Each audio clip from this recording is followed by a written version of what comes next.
Welcome back. Today, I want to talk about money, influence, political power, and why I think this issue may become one of the biggest political vulnerabilities facing the Trump administration right now.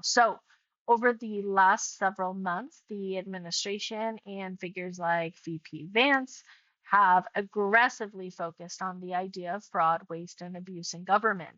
They've framed themselves as the people cleaning up corruption in Washington. But at the exact same time, I think a growing number of us are looking at what's happening around this admin and seeing extraordinary levels of self enrichment surrounding the people in power. Journalists and watchdogs tracking the financial growth of the Trump family estimate that the Trumps have increased their wealth by roughly $4 billion since returning to office. That alone would be politically explosive. But the bigger issue is, where is this money coming from? Who has access to this power, and how closely are these financial relationships overlapping with political influence? So, one of these major focuses have been on Jared Kushner and his financial relationships tied to the Gulf states and tied to Saudi wealth funds. So we've seen billions of dollars connect Saudi investment money and Kushner linked ventures, while at the same time, he still remains deeply connected to the political orbit of this administration. At the same time, Trump connected crypto ventures and foreign business projects continue expanding, really raising concerns and questions about transparency, about influence, and conflicts of interest. And politically, the hypocrisy here is becoming harder and harder to ignore. So, for years, Republicans focused intensely on Hunter Biden and allegations tied to foreign business relationships while his father was president. And now we're watching billions of dollars move around at the Trump family businesses, and suddenly many of these same people don't seem very interested in talking about corruption anymore. And the concerns extend beyond foreign investments.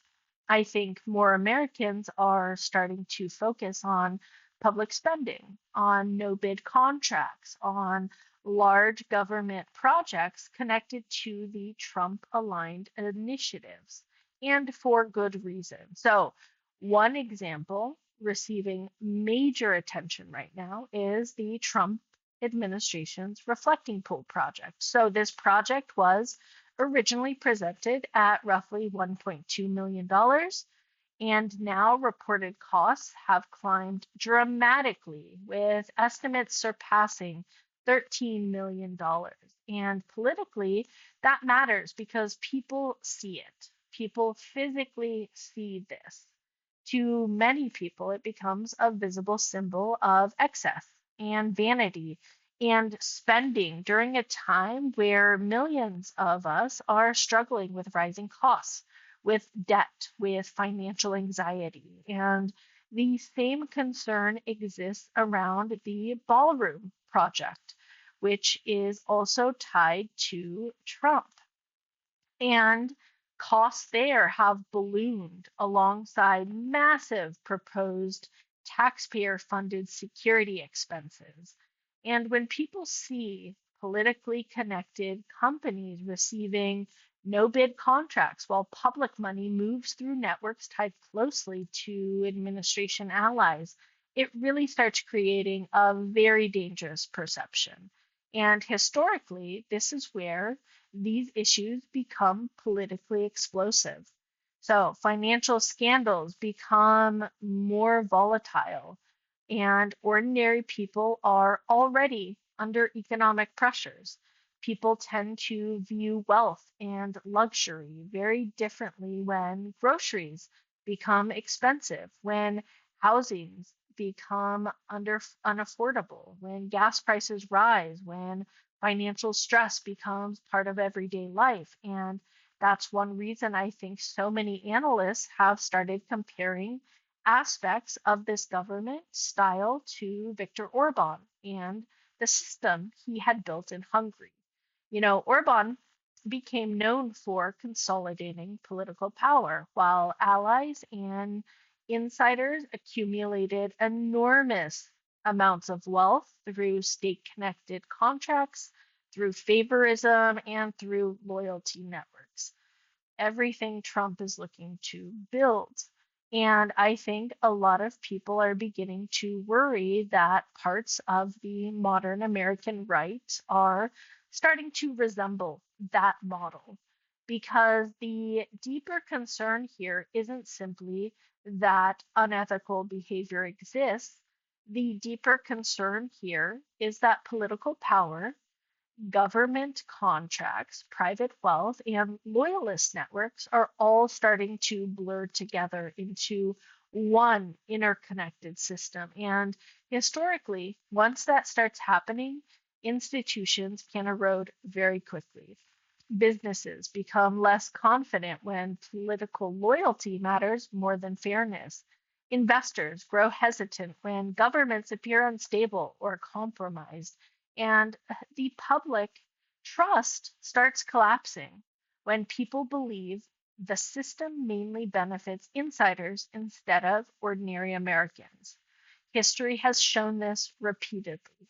One of the greatest political threats that Vladimir Putin ever faced was not elections, it was Alexei Navalny. He exposed alleged corruption and enormous wealth accumulation that really was tied to Putin's inner circle. And eventually, corruption destabilizes governments. Over time, people stop believing that rules apply equally, and it's not safe.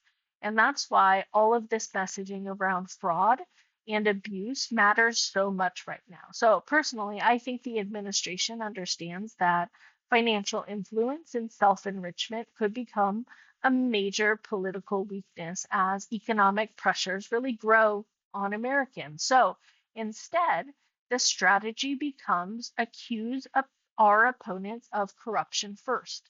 It's one of the oldest political tactics in existence. Take your greatest vulnerability, project it onto your opponents before they can successfully frame it against you. Meanwhile, the visibility of wealth, of luxury, of insider access, of foreign money, and political connections, it continues to become harder for the public to ignore. And historically, that combination right there can quickly create instability for the existing government because corruption is one of the few political issues that cuts across ideology. People may disagree on taxes, on immigration, on foreign policy, or even cultural issues, but eventually, most people react negatively to the feeling that powerful insiders are enriching themselves while everyone else struggles. And honestly, I think that's the image increasingly forming around the Trump administration right now.